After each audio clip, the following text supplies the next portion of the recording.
Hello, everyone, and welcome to this episode of Ignition Time. Folks, I know that the Omicron variant is spreading rapidly across the country, and there are a lot of questions from our viewers and subscribers about the Omicron variant.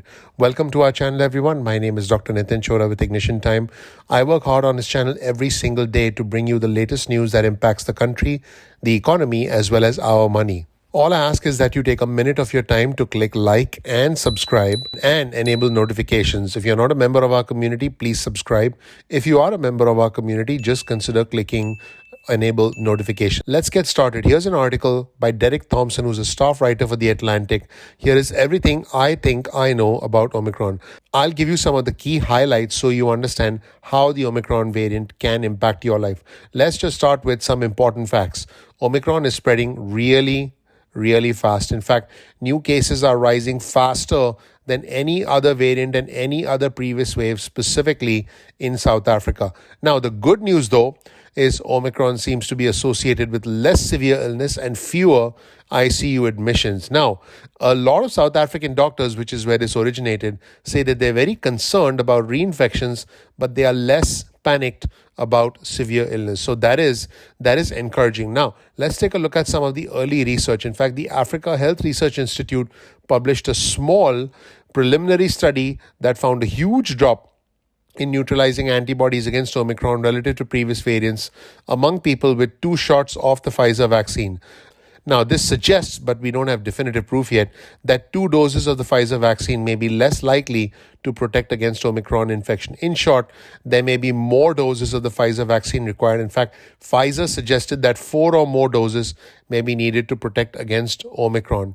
Now, in another study, and this was from Stockholm, the researchers found that the loss of neutralization against Omicron was certainly worse than against Delta, but again, not as extreme as we expected. In short, things are not as serious as originally anticipated.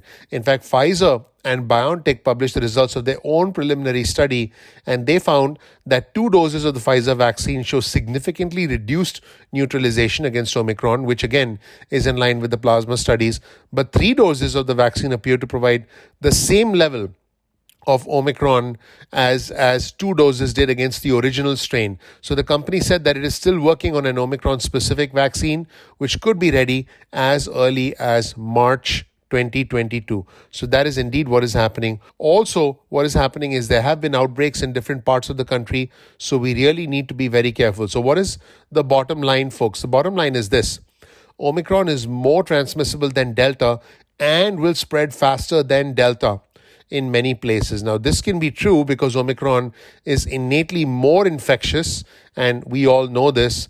And it can also be true because it is more likely to break through against 1 or 2 vaccine shots. So basically what is happening, folks, is this is a milder version of COVID. And by the way, I have done another video on our channel indicating why Omicron could signal an early end of the pandemic. Now, here's the second point. Omicron will cause more infections. Now, it is definitely more infectious, and I believe we should be prepared for these Omicron cases to actually increase worldwide. Now, number 3. Now, this is the silver lining here, folks.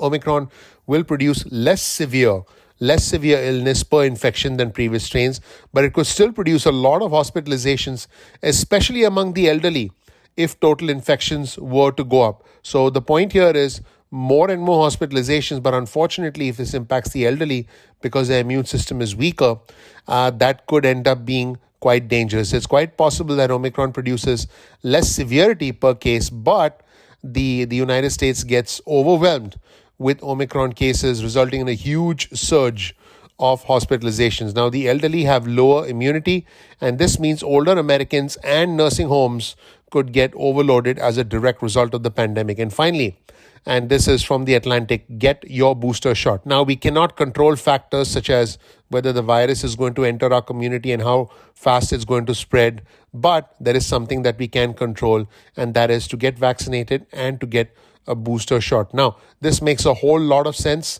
and I believe that the vaccinations helped us keep Delta in check, and I believe the boosters will help us keep Omicron in check. Now, the fact here, folks, is that there are different countries across the world that don't even have access to the vaccine. Low-income countries are really really struggling.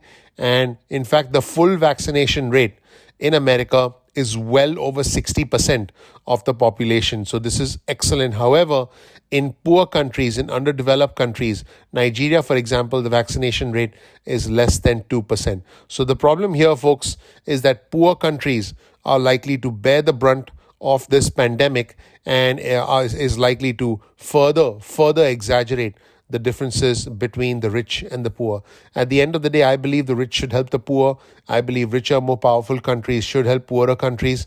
And the tragedy of this entire situation is that poorer countries that are already dependent on things like tourism, on essentially fragile economies that are dependent on tourism and local economies which have been completely shut down. Now they'll experience a double whammy. They'll experience a second impact, a second gut punch, if you will, that could lead to more lives being lost economically. And that really is the tragedy of this Omicron variant. Just because it is less severe does not mean that it is less dangerous economically, simply because it is more infectious. If more and more people get COVID, specifically the elderly in these poor and underdeveloped countries, because it is more infectious, because the vaccination rates are so low, because the public health systems are nowhere close to the public health systems in developed countries like America and the United Kingdom and different parts of Europe. The big tragedy is that more and more people could die. So the best thing you can do is try and get the booster shot or get vaccinated if you haven't gotten vaccinated already. Something tells me that if you're going to get vaccinated, you would have been vaccinated by now. So my advice would be, if you have been vaccinated, definitely consider getting the booster shot, because that way you're protecting yourself and protecting those around you. Let me know what you think in the comment section below. And this is excellent reporting, by the way, from The Atlantic. Full credit to The Atlantic, to Derek Thompson, the staff writer from The Atlantic. We'll provide you with a link to this resource in the description section below. Thank you so much for watching. Please click the like button. Please click subscribe. Please enable notifications. I appreciate you. Don't forget to follow us on Twitter. My Twitter handle is ignition_time. That's ignition_time. Thank you so much. I appreciate you. I'm looking forward to seeing you in the next episode of Ignition Time. Take care. Bye.